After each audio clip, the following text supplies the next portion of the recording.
লক্ষ লক্ষ মানুষ গোটা দেশের বিভিন্ন প্রান্ত থেকে ওসমান হাদির জানাজা যে এসেছে, এই জানাজা আমাদেরকে অনেক বার্তা দিচ্ছে।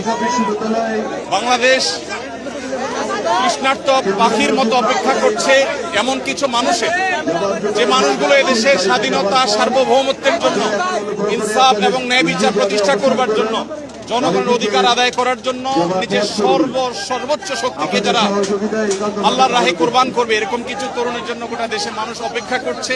সেই তৃষ্ণা আমরা কিছুটা হলে অনুভব করেছি হাদির জানাজার মধ্যে, এত লক্ষ লক্ষ মানুষের এই উপস্থিতির মধ্য দিয়ে।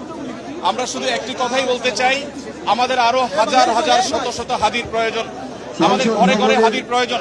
আমরা যারা এখানে এসেছি, ওসমান হাদির এই চেতনা, তার আদর্শ এবং তার যে সততা, তার যে নিষ্ঠা, এটাকে যদি আমরা ধারণ করতে পারি, আমরা তারুণ্য ধারণ করতে পারি, তাহলে আমাদের বাংলাদেশ ভিন্ন এক বাংলাদেশে পরিণত হতে পারে। বিশ্বের মানচিত্রে আমাদের মাথা আমরা উঁচু করে দাঁড়াতে পারি। সেই প্রেরণা যেন আমাদের তরুণরা ধারণ করতে পারে। হাদির আদর্শকে যেন আমরা প্রত্যেকে বুকে ধারণ করতে পারি এবং আমাদের প্রিয় স্বদেশকে, এদেশের স্বাধীনতা, সার্বভৌমত্ব, ন্যায় বিচার, এদেশের উন্নতি অগ্রগতির জন্য আমরা সবাই যেন যার যার জায়গা থেকে সর্বোচ্চ শ্রম, মেধা, জীবন, যৌবন সব আমরা প্রমাণ করতে পারি। সেই শিক্ষা যেন আমরা ধারণ করতে পারি, এটাই হলো একমাত্র চাওয়া।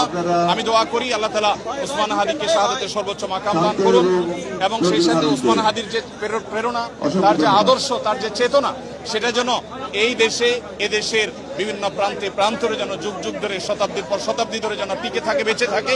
স্বাধীনতা সার্বভৌমত্বকে ধারণ করবার মতো তারুণ্য যেন আমাদেরকে আরো উজ্জীবিত করে, আরো প্রাণিত করে। আমরা আরো বহু ওসমান হাদি আল্লাহর কাছে কামনা করি এবং ওসমান হাদির জান্নাতবাসী হওয়ার জন্য আমরা দোয়া করি।